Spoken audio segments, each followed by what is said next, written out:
नमस्कार, मैं विजयपाल जी के सीरीज हिस्ट्री पार्ट 14 में आप सभी का स्वागत करता हूं। ये लास्ट वीडियो है एंशियंट इंडियन हिस्ट्री के बारे में। प्राचीन जो भारत का टॉपिक है उसका लास्ट वीडियो है। इसी टॉपिक का हम पार्ट 1 कर चुके हैं, जिसमें हमने एक्सप्लेनेशन वाला पार्ट किया है। इस पार्ट में हम क्वेश्चन आंसर बेस्ड पॉइंट रखेंगे। टॉपिक जो हेडिंग है वो सेम है।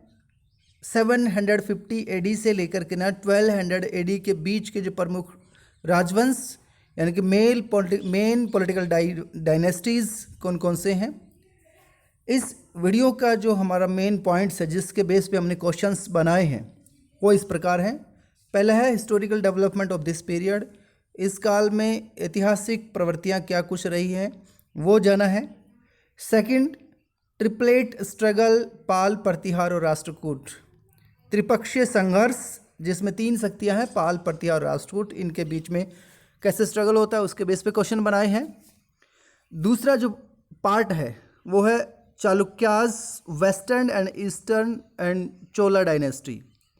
चालुक्य के दोनों भागों को मिलाकर पश्चिमी और पूर्वी भाग और चोल राजवंश, इसके बेस पे क्वेश्चंस क्रिएट किए गए हैं।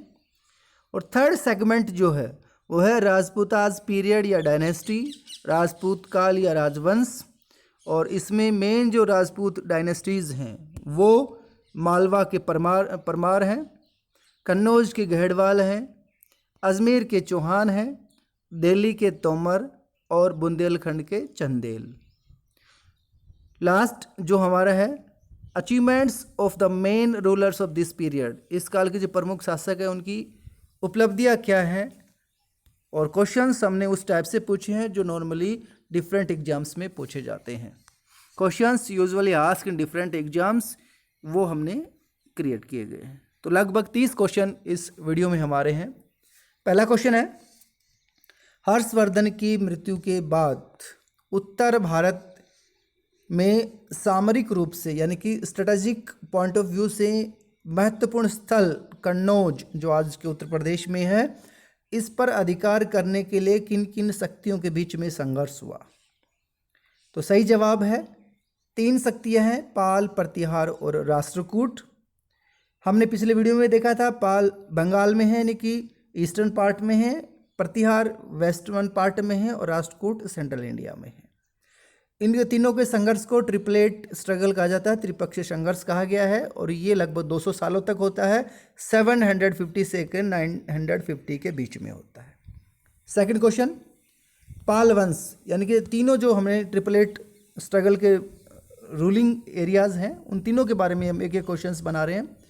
पाल वंश का सर्वाधिक शक्तिशाली शासक कौन है? Who was the strongest ruler of Pal dynasty? तो सही जवाब है देवपाल। 810 से 850 के बीच में इसका टाइम पीरियड है। इसने अपने जितने भी कंटेम्प्रेरी पावर्स है, समकालीन शक्तियाँ, उन सभी को हराया है। उत्तर से दक्षिण तक इसने अपना शासन स्थापित करने की कोशिश की है, और इसके बारे में विशेष बात यह है कि इसने बौद्ध धर्म का प्रचार किया है, ये बौद्ध धर्म को मानने वाला है। दूसरा क्वेश्चन, गुर्जर प्रतिहार वंश का सर्वाधिक शक्तिशाली शासक कौन है? क्वेश्चंस इस प्रकार से जो एग्जाम्स होते हैं उसमें ऐसे क्वेश्चन पूछे जाते हैं कि भाई फाउंडर कौन है, पावरफुल रूलर्स क्या है, या उसकी अचीवमेंट्स क्या है। तो रूलर से रिलेटेड इसी प्रकार के क्वेश्चन पूछे जाते हैं। गुर्जर प्रतिहार वंश का सर्वाधिक शक्तिशाली शासक कौन है? मिहिर भोज प्रथम है। टाइमिंग है 836 से 885 के बीच में, और इसके बारे में जो जानकारी, मिहिर भोज के बारे में जो जानकारी मिलती है वो ग्वालियर प्रशस्ति अभिलेख से मिलती है। कन्नौज, इसमें ये पता चलता है कि इसने कन्नौज को अपनी राजधानी बनाया था और पंजाब से नर्मदा तक अपना साम्राज्य इसने फैलाया था। अगला क्वेश्चन, पाल, प्रतिहार, राष्ट्रकूट राज्यों के संस्थापकों के नाम। हाँ, 3 मैंने ऊपर को यही बात किया था कि संस्थापकों से रिलेटेड क्वेश्चन पूछ लिए जाते हैं। तो तीनों को अलग अलग बात करते हैं। पाल जो डायनेस्टी है या वंश है, इसका संस्थापक गोपाल है, जिसका टाइम पीरियड है 750 से 770 के बीच में। इसकी कैपिटल है पाटलिपुत्र।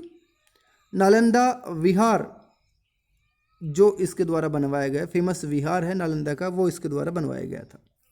दूसरा गुर्जर प्रतिहार है, इसका संस्थापक नागभट्ट प्रथम है, और टाइम पीरियड 730 से 756 के बीच में है।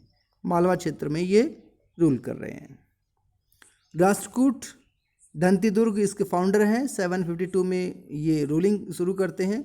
मान्यखेत इसकी कैपिटल है। तो ये तीनों के फाउंडिंग से रिलेटेड क्वेश्चंस हैं। अगला क्वेश्चन है, किस राष्ट्रकूट शासक ने एलोरा का प्रसिद्ध कैलाश मंदिर बनवाया? मैंने पिछले वीडियोज़ में जब हम पल्लवों की बात कर रहे थे उसमें भी कहा था कि कांची का कैलाश मंदिर और एलोरा का कैलाश मंदिर ये दो बड़े फेमस कैलाश मंदिर हैं। तो कृष्ण प्रथम 773 में जो रूल करते हैं तक रूल करते हैं, इसके द्वारा फेमस एलोरा का कैलाश मंदिर बनवाया गया है। और कृष्ण प्रथम के बारे में एक विशेष बात और जो है कि इसने चालुक्यों का संपूर्ण विनाश कर दिया गया। चालुक्यों की और राष्ट्रकूटों के बीच में स्ट्रगल रहा है फर्स्ट फेज में, और सेकंड फेज में चालुक्यों, दूसरा जो पार्ट है चालुक्यों का, उसका और चोलों के साथ स्ट्रगल रहा है। अगला क्वेश्चन है, त्रिपक्षीय संघर्ष में भाग लेने वाले प्रथम शासक कौन है? यानी तीनों डायनेस्टीज के कौन कौन ऐसे फर्स्ट रूलर हैं जो इसमें पार्टिसिपेट करते हैं? तो पाल शासकों में धर्मपाल है, प्रतिहार शासकों में वत्सराज है और राष्ट्रकूटों में ध्रुव है। ये तीनों फर्स्ट रूलर है जो ट्रिपलेट स्ट्रगल में पार्टिसिपेट करते हैं। अगला क्वेश्चन है, पाल शासकों के द्वारा, यानी कि गोपाल और धर्मपाल जो पाल शासक हैं इसके द्वारा, द्वार लिख दिया, द्वारा है ये, स्थापित प्रमुख बौद्ध विहार कौन से हैं? तो गोपाल ने 2 बनाए हैं, एक नालंदा विहार और एक उदंतपुरी विहार, और धर्मपाल ने भी 2 बनाए हैं, विक्रमशिला विहार और सोमपुरी विहार। तो ये फेमस बौद्ध विहार हैं जो इन गोपाल और धर्मपाल के द्वारा बनाए जाते हैं। अगला क्वेश्चन है, कन्नौज पर अंतिम रूप से किस शक्ति का अधिकार स्थापित होता है? तो तीनों शक्तियाँ हैं, पाल प्रतिहार राष्ट्र को स्ट्रगल करती है, लास्ट में प्रतिहार शासकों का इस पर रूल रहता है। कारण, क्योंकि लास्ट जो फेज चल रहा है, लास्ट जो चरण चल रहा है उसमें राष्ट्रकूट अपने आप को अलग रखते हैं और पाल शासक हैं वो काफ़ी कमज़ोर हो जाते हैं और अल्टीमेटली प्रतिहारों का इस पर अधिकार हो जाता है। अगला क्वेश्चन, कल्याणी के चालुक्य वंश की स्थापना। चालुक्यों की कई ब्रांचेज हैं, जैसे कल्याणी के चालुक्य है, वेंगी के चालुक्य हैं, वातापी के चालुक्य हैं। तो कल्याणी वाली जो ब्रांच है उसका फाउंडर कौन है? तो सही आंसर इसका तैलप सेकंड है और इसकी राजधानी मानेखेत है। अगला क्वेश्चन है, इस वंश का, मतलब चालुक्य वंश की बात हो रही है, इस वंश का सर्वाधिक शक्तिशाली शासक कौन था? विक्रमादित्य षष्ठम या 6th। इसके समय में विल्हण, जिसने विक्रमादेव चरित्र किताब लिखी है, जो इस शासक के बारे में जानकारी देती है, और दूसरा जो व्यक्ति है ईश्वर, जिसने मिताक्षरा बुक लिखी है जो एक प्रकार से हिंदू विधि ग्रंथ है। ये दोनों ही इसके दरबार में रहते हैं, यानी इसके प्रमुख दरबारियों में से हैं। अगला क्वेश्चन, चोल वंश का संस्थापक कौन है? Who was the founder of Chola dynasty? तो विजयालय 850 से 870 के बीच, 87 के बीच में है, और तंजावुर इसकी कैपिटल है। अगला क्वेश्चन है, 2 फेमस रूलर हैं चोल डायनेस्टी के, एक राजराज प्रथम, एक राजेंद्र प्रथम। तो दोनों के बारे में क्वेश्चंस पूछ लिए जाते हैं कई बार। राजराज प्रथम जो चोल शासक है उसकी अचीवमेंट्स क्या है, उपलब्धियां क्या हैं? तो 2 प्रमुख उपलब्धियों में से एक है श्रीलंका पर इसने अधिकार किया, और दूसरा प्रसिद्ध वृदेश्वर मंदिर, जिसको राजराजेश्वर मंदिर कहते हैं, इसका निर्माण किया है, और ये भगवान शिव को समर्पित मंदिर है। अगला क्वेश्चन, राजेंद्र प्रथम की अचीवमेंट्स, उपलब्धियां क्या रही है? चोल साम्राज्य का सर्वाधिक विस्तार होता है इसके समय में, और कहते हैं कि उसने उत्तर भारत तक, गंगा तक इसने क्षेत्र को जीत लिया था, इसलिए इसने अपने लिए गंगईकोंड चोलपुरम उपाधि धारण की, गंगईकोंड की उपाधि धारण करते हैं, और गंगईकोंड चोलपुरम नाम से एक नया शहर बसाते हैं जिसको वो राजधानी बनाते हैं। और इसी के समय में इसकी जो सेना है जिसके द्वारा दक्षिण पूर्व एशिया इलाके को भी जीता जाता है। अगला क्वेश्चन, चोल काल के प्रमुख मंदिर किन देवताओं के हैं? तो हमने जैसे ऊपर बात की है, तो प्रमुख रूप से शिव, जिसके फॉलोअर्स को नैनार कहते हैं, जिनकी संख्या 63 है, और विष्णु, जिनके फॉलोअर्स को अलवार कहते हैं, जिनकी संख्या 12 है। तो 2 प्रमुख देवता हैं, शिव और विष्णु, इन्हीं के फेमस मंदिर हैं। अगला क्वेश्चन, गहड़वाल वंश डायनेस्टी जो कैपिटल जिसकी कन्नौज होती है, उसके फाउंडर कौन है? तो आंसर है चंद्रदेव। 1090 में इसने कन्नौज पर अधिकार किया है। और बनारस को इसने अपनी दूसरी राजधानी है। तो आप लोग इससे पहले आपने देखा था कि जो त्रिपक्षीय संघर्ष है उसमें अल्टीमेटली गुर्जर प्रतिहार के पास कन्नौज आ जाता है, और फिर कन्नौजों गुर्जर प्रतिहारों से फिर गहड़वालों के पास कन्नौज आ जाता है। अगला क्वेश्चन है, चंदेल वंश जो बुंदेलखंड उत्तर प्रदेश में है उसकी स्थापना किसने की थी? तो सही उत्तर है नन्नूक ने, जो 831 ईस्वी में इसकी फाउंडेशन करते हैं। खजुराहो को अपनी कैपिटल बनाते हैं, और आप लोग जानते हैं खजुराहो हैं अपने मंदिरों के लिए फेमस हैं। महमूद गजनवी ने 2 बार खजुराहो पे आक्रमण किया है, एक 2001 पहला आक्रमण किया 1019 में, दूसरा 1022 में किया है। अगला क्वेश्चन, परमार वंश की स्थापना किसने की है? तो सॉरी परमार वंश मालवा के जो परमार हैं उसकी स्थापना किसने की है? तो सही उत्तर है CX सेकंड, और इसने राष्ट्रकूटों से स्वतंत्रता हासिल की है। मतलब पहले इस इलाके पे राष्ट्रकूटों अधिकार था, और राष्ट्रकूटों से ये इंडिपेंडेंट होकर के अपना ये रूल क्रिएट करते हैं 945 से 72 के बीच में। अगला है, परमार वंश का सर्वाधिक शक्तिशाली शासक कौन था? भोज परमार 1010 से 1060 के बीच में जो रूल करते हैं, और इन्होंने अपने नाम से नगर और झील बनवाई है। अगला है, चालुक्य के गुजरात के चालुक्य वंश का संस्थापक कौन है? मूलराज प्रथम 941 से 995 के बीच में जो रूल करते हैं, और राजधानी अनहिलवाड़ा, ये इसके फाउंडेशन है। नेक्स्ट क्वेश्चन है, महमूद गजनवी के आक्रमण के समय गुजरात का शासक कौन था? महमूद गजनवी के आक्रमण के समय जो गुजरात का शासक है वो भीम प्रथम है, जिसने 1021 से 1068 के बीच में रूल किया। आप लोग जानते हैं कि फेमस जो मंदिर है सोमनाथ मंदिर 1025 में इस पर आक्रमण किया जाता है, और इसी के सेनानायक किसके? भीम प्रथम के सेनानायक विमल नाम के व्यक्ति ने माउंट आबू जो राजस्थान में है, यहाँ के प्रसिद्ध दिलवाड़ा के जैन मंदिरों का निर्माण इसके द्वारा, विशल शाही मंदिर भी इनको कहा जाता है, इनके द्वारा करवाया गया है। अगला क्वेश्चन, शाकंभरी यानी कि अजमेर के चौहान वंश की स्थापना किसने की थी?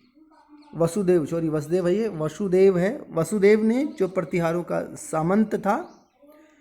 हालांकि इंडिपेंडेंट होने की जो डिक्लेरेशन है, घोषणा है, वो सिंहराज के द्वारा 10वीं शताब्दी में की जाती है। इसी डायनेस्टी से रिलेटेड क्वेश्चंस है, चौहान वंश का सर्वाधिक शक्तिशाली शासक कौन था? तो इसका सही उत्तर है विग्रहराज चतुर्थ, जिसने 1153 से 63 के बीच में रूल किया, और इसी के समय में तोमरों यानी कि जो लास्ट तोमर शासक है तंवर, उसको हरा करके दिल्ली पर चौहानों का अधिकार हो जाता है और तोमरों का शासन खत्म हो जाता है। अगला क्वेश्चन है, पृथ्वीराज चौहान कौन था? आप लोग जानते हैं, इतिहास में काफ़ी फेमस चौहान वंश का ये महान शासक है। इसको पृथ्वीराज थर्ड के नाम से और राज के नाम से भी इनको जाना जाता है। मोहम्मद गौरी के साथ 2 युद्ध होते हैं तराइन के मैदान में 1191 और 92 में। 91 में आप लोग जानते हैं कि इसमें जचन इसकी बुरी हार होती है मोहम्मद गौरी की, लेकिन 92 में पृथ्वीराज चौहान की पराजय हो जाती है। और जयचंद जो काफ़ी फेमस है इतिहास में, जो गहड़वाल वंश का है, इसी का समकालीन रहा है। किसका? पृथ्वीराज चौहान का। भारत पर पहला मुस्लिम आक्रमणकारी कौन था? भारत पर हमला करने वाला पहला मुस्लिम इन्वेडर कौन है? तो सही जवाब है मोहम्मद बिन कासिम है, जिसने 712 में अटैक किया था सिंध इलाके में, और दाहिर उसमें वहाँ का रूल करने वाला व्यक्ति है।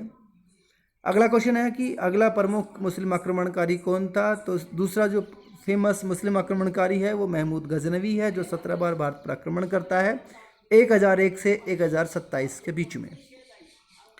तीसरा प्रमुख मुस्लिम आक्रमणकारी कौन था? तो इसका सही जवाब है मोहम्मद गौरी, जो 1175 से 1203 के बीच में 15 बार आक्रमण करते हैं। ये कई बार क्वेश्चन इस दोनों के बारे में पूछ लिए जाते हैं कि कितने बार आक्रमण किया है। अगला क्वेश्चन है, इस काल के प्रशासन की प्रमुख विशेषताएं क्या हैं? तो 2 विशेषताएं, एक सामंतवाद का विकास यानी कि ग्रोथ ऑफ फ्यूडलिज्म, और दूसरा राजपद का दैवीकरण, यानी कि राजा का पद है उसको एक प्रकार से देवताओं के समान मान लिया गया है। और लास्ट जो क्वेश्चन हमारा है इस वीडियो का वो है स्थापत्य यानी कि आर्किटेक्चर की डिफरेंट शैलियाँ क्या हैं, स्टाइल क्या हैं। तो 3 स्टाइल हैं। एक नागर शैली जो उत्तर भारत में है, जो विंध्य क्षेत्र तक है, हिमालय से विंध्य क्षेत्र तक। दूसरी वेशर है जो विंध्य से कृष्णा नदी तक है। और तीसरी द्रविड़ शैली है, द्रविड़ स्टाइल है जो बिल्कुल दक्षिण के लास्ट पॉइंट तक है। तो ये हमारा वीडियो था। उम्मीद करता हूँ कि अब तक जितने भी वीडियोस हैं उनमें हमने जो कोशिश की है वो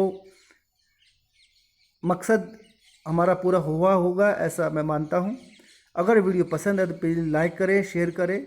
और अब हम नेक्स्ट जो वीडियो में बात करेंगे वो मेडिवल इंडियन हिस्ट्री के बारे में बात करेंगे। तब तक के लिए धन्यवाद।